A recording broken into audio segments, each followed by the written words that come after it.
Saudara Manggato, kaum muslim, selamat siang untuk semuanya. Terima kasih kepada Ibu Nova dan Ibu Leni selaku penguji yang telah hadir, dan juga Ibu Lena selaku pembimbing, dan juga terima kasih kepada teman-teman semua yang telah hadir pada kesempatan seminar saya ini. Sebelumnya, judul laporan paket kerja laporan saya titik perbandingan tanaman apel secara vegetatif dan juga inventarisasi hama dan musuh alami pada tanaman famili Solanacea.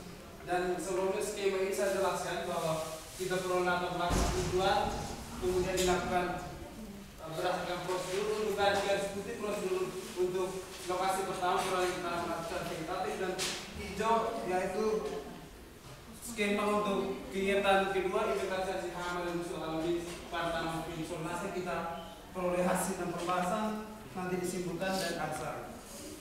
Yang pertama latar belakang untuk teknik perbandingan tanaman apel secara vegetatif. Untuk tanaman apel khusus buahnya merupakan buah yang diminati oleh masyarakat umum tidak hanya di Indonesia tetapi juga di negara lain.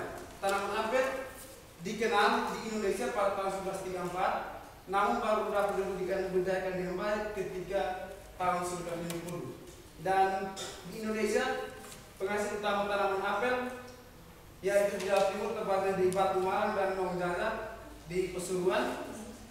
Dan tanaman apel, untuk budidaya tanaman apel, teknik perbandingan merupakan faktor penting yang harus diperhatikan. Dan pada umumnya tanaman apel dilakukan secara vegetatif karena dengan perbandingan vegetatif memiliki nilai tambah untuk petani, karena selain dapat mengetahui sifat-sifat unggul dari tanaman yang mau diperbanyak, tanaman apel juga dapat menghasilkan varietas baru dan meningkatkan nilai seni. Dalam hal ini bahwa dalam satu tanaman kita bisa peroleh beragam buah. Itu yang pertama untuk perbandingan tanaman apel secara vegetatif. Dan untuk inventarisasi hama dan musuh alami, yang pertama, hama merupakan faktor pembatas dalam kegiatan budidaya tanaman.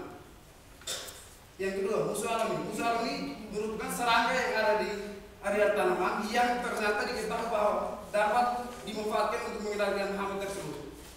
Nah, untuk kita bisa melakukan pengendalian secara terpadu atau dengan memanfaatkan musuh alami untuk mengendalikan hama yang terserang pada tanaman famili Solanacea yang ada terong, cabai, dan tomat ini, maka hama dan musuh alami tersebut kita harus inventarisasi untuk mengetahui morfologi habitat, sehingga kita bisa tahu untuk kita kendalikan secara terpadu atau tanpa pestisida kimia. Oleh karena itu hama dan musuh alami perlu kita inventarisasi. Yang kedua, tujuan dari laporan ini diharapkan yaitu untuk menambah pengalaman praktek berkaitan dengan teknik budidaya tanaman apel khususnya perbandingan secara vegetatif. Itu yang pertama. Dan yang kedua, tujuan kita menginventarisasi hama dan musuh alami ini yaitu supaya kita tahu kita akan terapkan pengendalian hama pada tanaman famili Solanacea secara terpadu. Baik, itu kegunaannya. Laporan ini diharapkan berguna sebagai sumber informasi bagi masyarakat luas atau bagi petani atau bagi siapa saja yang nantinya akan melakukan perbandingan secara vegetatif khususnya pada tanaman apel, dan juga bagi yang ingin mengendalikan hama secara terpadu, maka laporan ini diharapkan bisa menjadi referensi.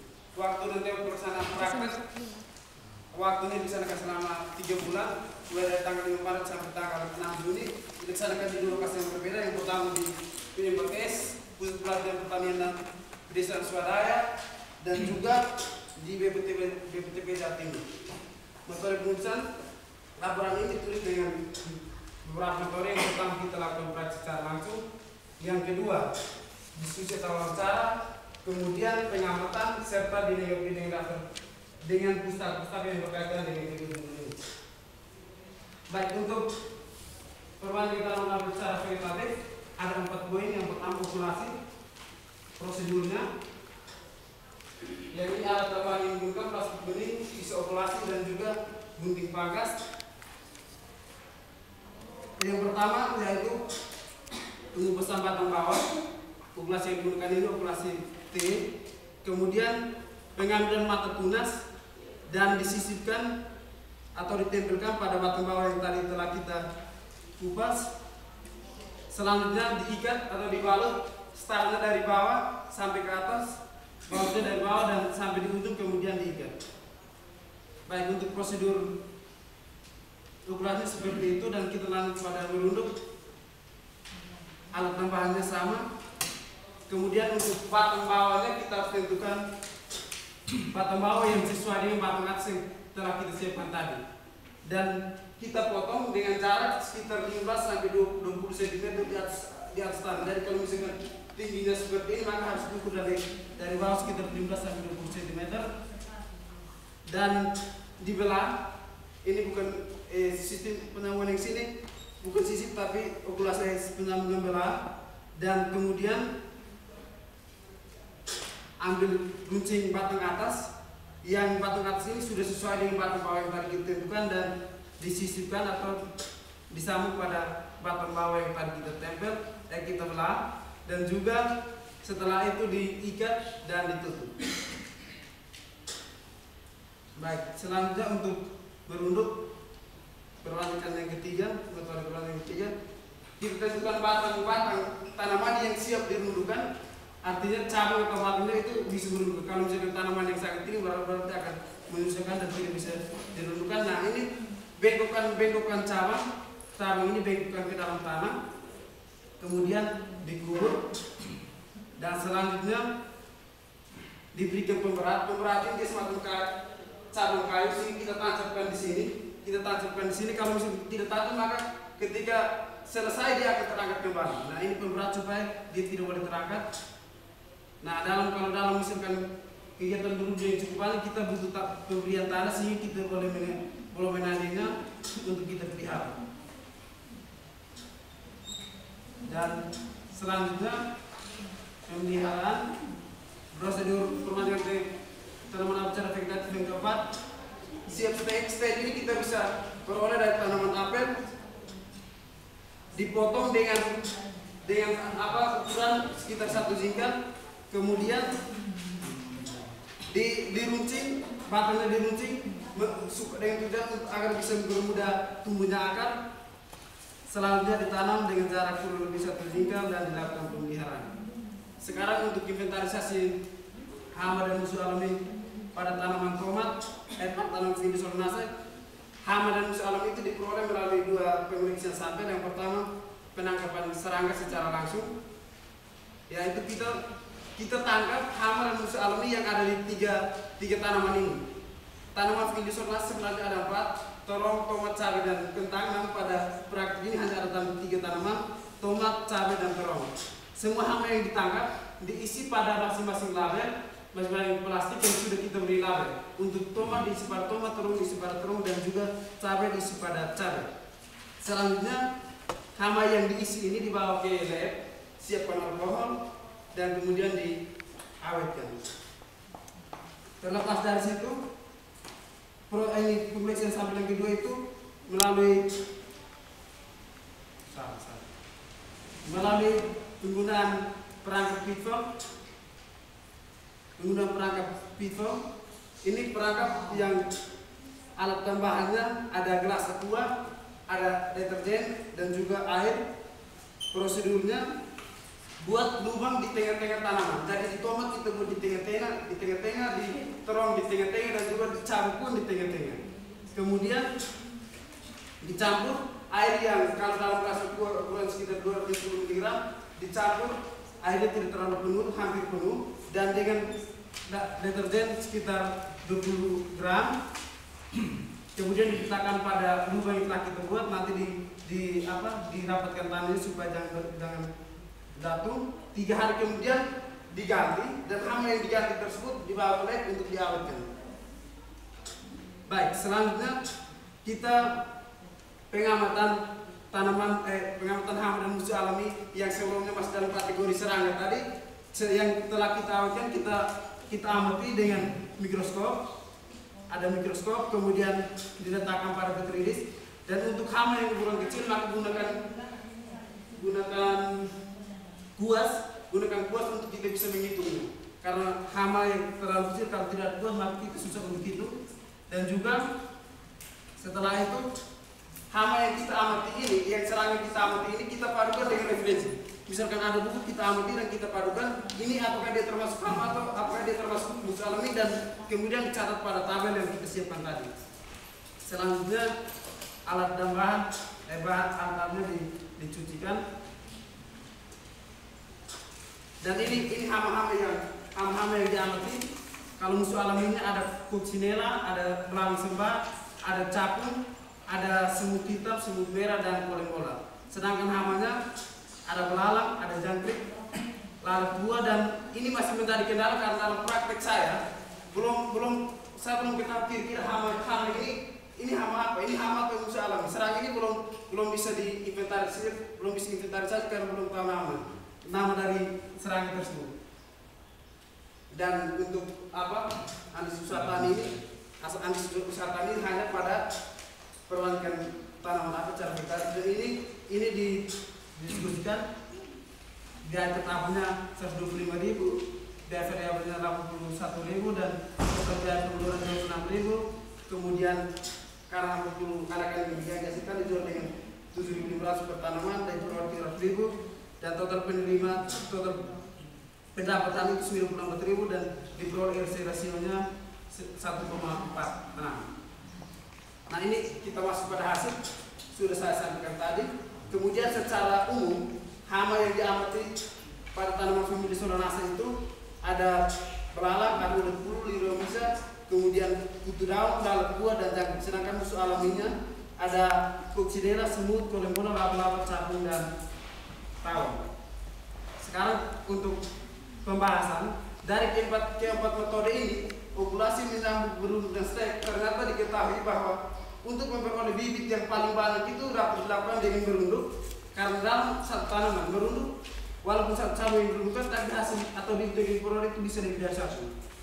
Namun memiliki kelemahan bahwa dalam berunduk ini yang dihasilkan hanya varietas itu saja, dia tidak menghasilkan varietas baru.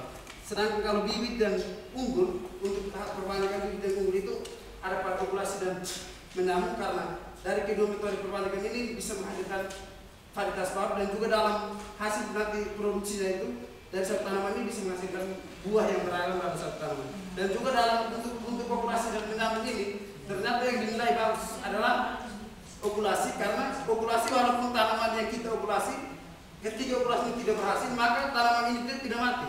Sedangkan kalau misalkan pada menyambung, kalau hasil sambungan mati, maka tanaman pun tidak bisa hidup lagi. Kemudian untuk inventarisasi hama dan musuh alami, kita koleksi hamanya menggunakan dua metode, ada penangkapan langsung dan penggunaan penangkap pistol. Kedua metode ini memiliki kelemahan dan kelebihan.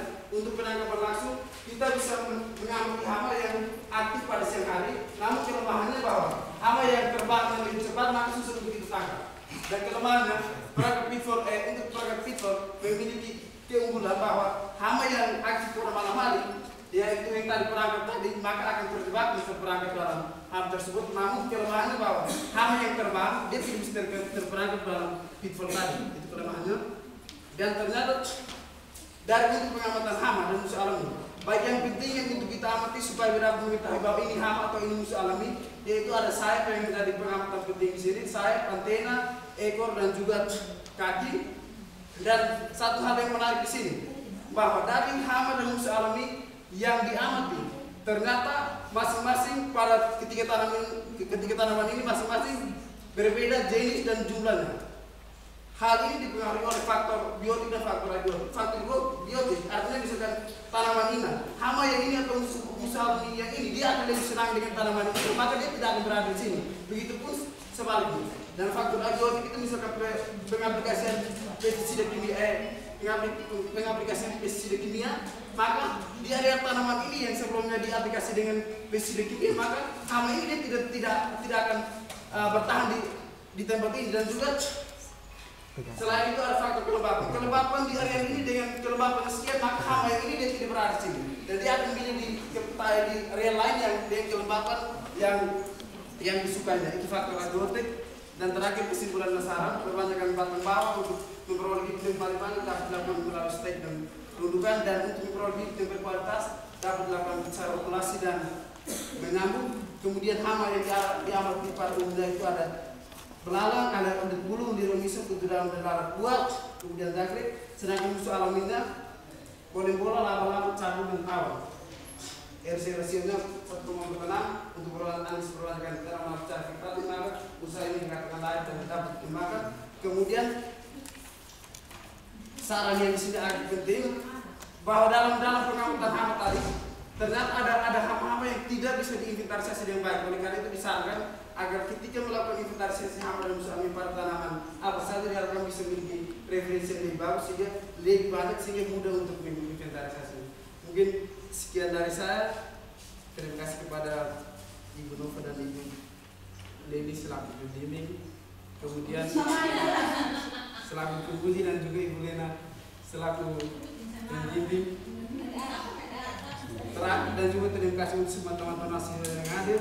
Terakhir saya mohon saran dan kritik dari Bapak Ibu Uji, Bapak dari Ibu pembimbing dan juga dari teman-teman semua. Sekian dan saya kembali ke terima kasih. Sama terakhirnya yang menghabiskan waktu hingga 11 menit ini. Pemaparan materinya telah dilakukan oleh pemakalah. Oleh karena itu pada kesempatan ini saya buka sesi diskusi paling lama untuk rekan-rekan mahasiswa 20 menit, tapi kita bagi dalam 2 sesi. Yang pertama saya berikan kesempatan kepada 3 orang penanya. Silakan berdiri, menyebutkan nama dan langsung bertanya. Ya, baru 2 orang. Ya, sambil menanti yang lainnya silakan paling belakang.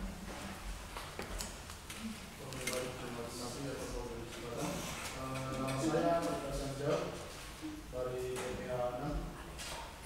Di sini saya menanyakan yang sudah tertera di sini pada hari ketiga dilakukan pergantian dengan prosedur yang sama seperti biasa. Nah, yang ditanyakan di sini pada hari pertama dan kedua prosedur ini yang baik